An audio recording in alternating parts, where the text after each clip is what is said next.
Hello, everybody, and welcome. I don't even know what episode this is. I think it's number 3. Yes, it is, to Speed Podcasting with Nissa Bovenkamp. Today, I have an absolute gem of a fucking human with me today. I love this woman. The DMs that go on between her and I just have me in stitches or really hit the deep feels. So I'm really excited to have a conversation with her today. Let me introduce you to Rhi Rhi, my love. I love this woman. She's a bit of everything, aren't you, my love? I'm a bit of, yeah, I'm like a chameleon, you know, can mold into many situations. Come a chameleon. Yeah. What are we? We were talking about you before, like you're a hypnotherapist, you're a professional DMNer. I love that one. That one's the best. And we know you're into fitness and you're a PT. There's quite a fair bit going under your belt, isn't there? It's a bit going on, you know, like I love training, I love lifting heavy shit, but for my whole life since I can remember, I've always loved, I've always been along with older people because I felt like I could always converse better with older people, even like when you're younger. And then just of recent, I was like, man, I need to delve deeper into the mind because this is the path that I want to go down. And you know, you've been PT, you've PT before. When you're a PT, you literally are the counselor, the relationship coach, you're everyone. But you can only tap into certain levels because you're there for a purpose to train them, to coach them, right? So I was like, you know what, I'm ready to delve deeper. And then this year I studied my neuro-linguistic NLP, neuro-linguistic programming, and then completed my hypnosis course. So that for me was just like, boom, it's kind of like, I know exactly the direction I'm going in and that this is my path now and I'm doing it and I'm so damn excited. Oh, let's give a whoop whoop for Rhi Rhi. I love it. Yeah, I love and you're so right. Hey, like there's so many facets, like PTing, fitness, health, nutrition can only take someone so far. There's so many avenues that it goes down. So friggin' celebrating 100%. That, my love. Yeah, 100%. And hey, look, I'm still doing PT. I'm lucky enough to work kind of casually from a gym on the coast here, so I can still get the taste of that. But I'm really enthralling myself into this stage now. So bring it on. Let's go. I love that. Well, today we're going to be talking about like different like ways in the spiral of life and like choices and how to choose you. And I know from our discussions, you've shared with me like a lot that's been going on in your world, like personally, and the choices you've had to make to like choose you and to really choose you and show up in your world. So I guess like to start off our conversation, like what is like the biggest thing that kind of comes to mind when you think about that? Like the choices that you'd have to make, like choosing the right path or just listening to that intuition. Like how would you like to express that or share that with everybody? Yeah, I guess the big, when you ask that question, and the big thing that stands out to me is definitely, you know, I think ultimately, and you ask most women, and I know this, you know, I coach a lot of women, everyone's looking for love and they're looking for that significant other to fill the void, to fill the spot, to make them happy, right? And, you know, there was a stage in my life that I wanted that and I needed to be saved and someone needed to pick me up like, you know, the knight in shining armor and just save my life. And I got that, right? And I had that when I was 21. We were together for 7 years. And as it went on, I started to, you know, as that little knight in shining armor void was filled, I kept feeling like I was losing myself because I was giving so much, I was expecting too much from someone else to fill these voids inside and I wasn't filling them on my own. So the biggest thing that stands out for me is literally having to pull back and fill the love cup, the love bucket for your own. And then once that's complete, you then can find someone. So I've been on that journey for the last, goodness gracious, I'd say the last 7 years, to be honest. And I'm still to this day filling little voids that aren't yet filled. So yeah, that's the biggest thing for me. And I try to tell women all the time, no one will ever make you happy but yourself at all.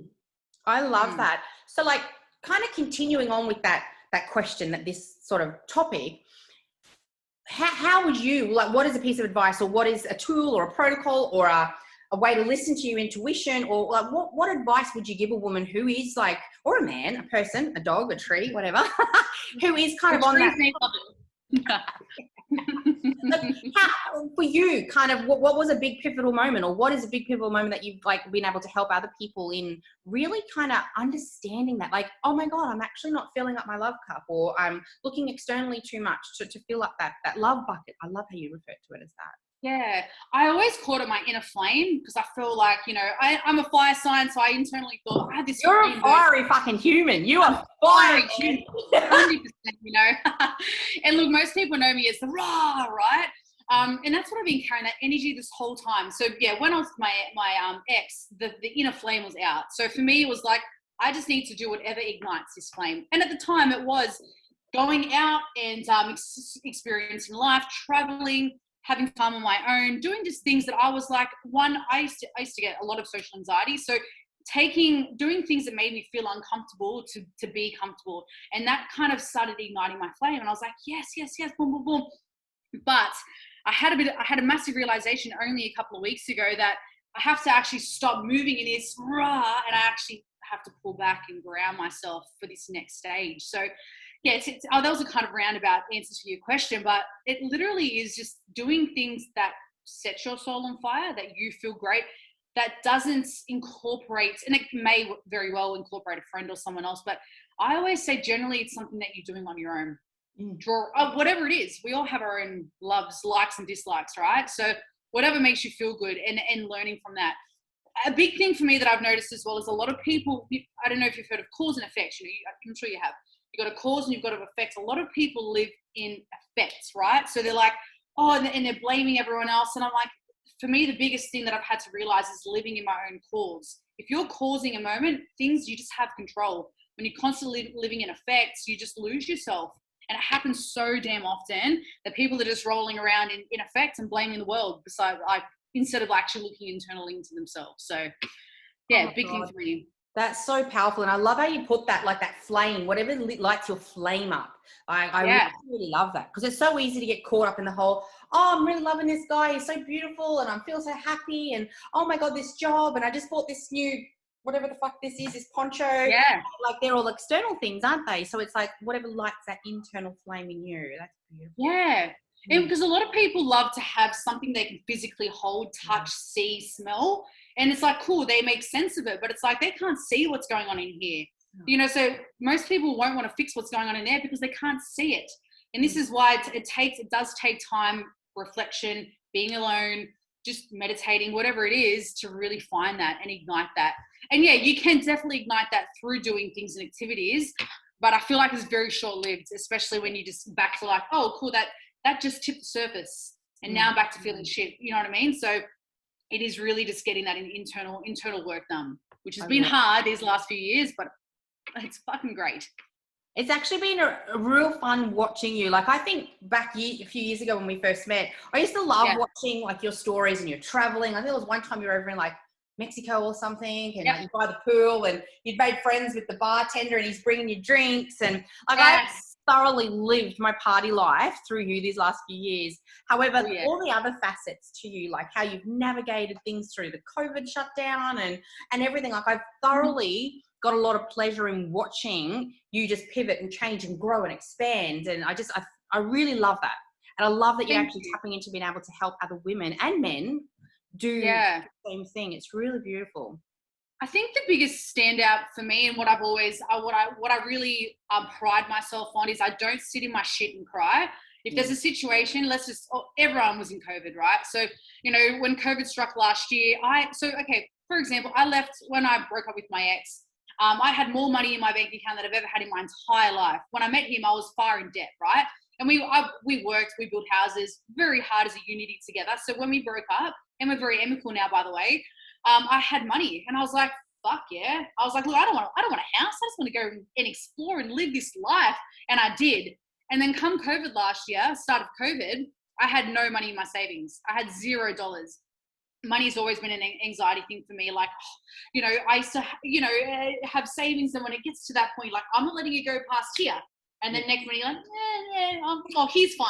No, he's fine. And then you got zilch. And you're like, holy shit, COVID's just struck. And I was like, you know what? Fuck, man, I'm proud of my body. I work hard. And I think like being naked and celebrating your body is such a powerful thing. So I decided to start an OnlyFans come COVID. And that really got me through the whole, and you know what I loved, Nissa, is when I started that OnlyFans, you were the biggest support network for me. You were like, yes, queen, you're posting me on your story. And I was like, I love this woman. And crazily enough, not crazy, well, I guess it is a little bit, the amount of women that also supported me when I started that, because it was coming from an authentic place. It doesn't matter whatever I was doing on there, all these women supported me, and I fucking loved that, because that is what it's about, support women. But I feel you get the support when you're living your life with the utmost authenticity. And there are a lot of people that aren't, unfortunately, because, you know, they actually just don't know who they are. And that is totally okay. So whatever it is, but you find that you definitely can spiral. So for me, it's just like, I'm continually living with authenticity, and also the growth that I've had even from last year to now. It doesn't mean I was bad last year. It's just like, I was just learning, right? And yeah, and now doing what I'm doing, it's just like, I do look back, and I actually had a cry the other day. I was on my bed, and one of my PTs from the gym that I work at, she contacted me, and I've helped her with just, you know, general chit chat with the relationship stuff. And she was, that particular day, she was asking me for some advice on some text messages she had. And I was like, yeah, cool. And I was so busy at the gym, like, hey, look, just voice message me later on, and I'll just converse with you. Did not expect anything. She messaged me, she's like, hey, I want to work with you. And I was like, oh, I sat on my bed, and I just started crying, tears of joy. And I was like, you know what? I've helped a lot of people in my lifetime just because I love giving my time to people. And anyone you ask, any of my friends, they'd say, Rhi's the girl you go to talk to.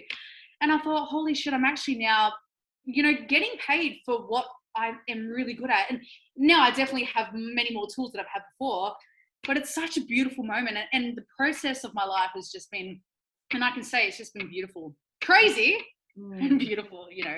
So it's really good. So beautiful. So beautiful. And I think like the bigger picture of like the message here today is like this inner work that you've been doing, this up, this down, this mess, this heal, this excitement, this retreat, like all these different seasons you're going through, they're all really beautiful, and all of us go through them, don't we? We all go through 100%. Yeah. Really, and I think the biggest thing too, and I keep saying it's the biggest, because all these things right now, it feels so large to me, the impact, you know, I'm making, you're making, and the people you surround yourself with. And again, I know you mentioned at the start, but I'm so grateful for our chats, because you just light me up, and it just, you know, it's so nice to get to converse with people like-minded people. But at the start, I remember when I was just started my course, and they said to us, you know, you will project clients that are your old projections of yourself. And it didn't make sense to me at the time. I was like, oh, yeah, cool, whatever. And that's why in my little price stage, I was like, wow, every client that I've gotten so far are literally the old versions of me. And what excites me is because they're going to be in my position. They're going to be this happy, different situation. Maybe not a Casper shirt, but they're going to be in it, you know. And it's so damn exciting. Yeah, I freaking love that. It's so true though. And you're going to be able to shine the light for them and be that beam, because you've kind of done the do. You've been the be, you've done the do, you've done the healing, the expansion, the discovery, and now you get to be that for somebody else. So that's just freaking awesome, Rhi Rhi. I've thoroughly loved having you here today. So let's end today with my special question that I'm just going to throw at you. You can have 2 minutes to shine the light on somebody that's really impacting your world right now. Let's go. Shout them out. All right. So it's my housemate, Holly. Hey, Holly. Hey, yo, Holly, this beautiful soul is only 22, and we had a beautiful chat in the kitchen. She sat up on the bench, and I sat here, and we conversed back and forth, and I was telling her crazy stories about my life. She goes, holy shit. And the feedback she gave to me, and I was like, man, I remember when I was 21, I was self-aware, but this girl at 22 or 23, forgive me, Holly, forgot your age wrong, is just being. She's in it. She's just the most humble human being. She has really worked internally on herself. And funnily enough, we only met on Facebook. It was just random. The universe brought us together. And I feel like we've just come in alignment, and everything that I'm doing that I've worked on, if I have a bad day, she picks me up. If I have a bad day, I pick her up. And it's just beautiful. And I just think she's an incredible human and has a lot going for her. So I'm excited to watch her journey too. So it's, women empowerment. I'm loving it. I love that. And what does she do? So she's a massage therapist. So she works from home. She's a very, very, very good massage therapist as well. And she is extremely good at meditation. She's actually going to be starting a course to delve deeper into meditation. So she's upskilling herself to help people. So yeah, it's awesome. So if anyone wants a massage here on the Gold Coast, she's my girl. Definitely hit that. Absolutely. I love it. Well, thank you so much. Shout out to Holly. Shout out to you, Rhi Rhi. I'm going to put all of your details, your socials, your OnlyFans, your everything's. Absolutely. Yep. Thank you so much. And can we please end our podcast with a dab in 3, 2, 1? Yeah, we did. I love you. That's the best. That's Aw. hilarious.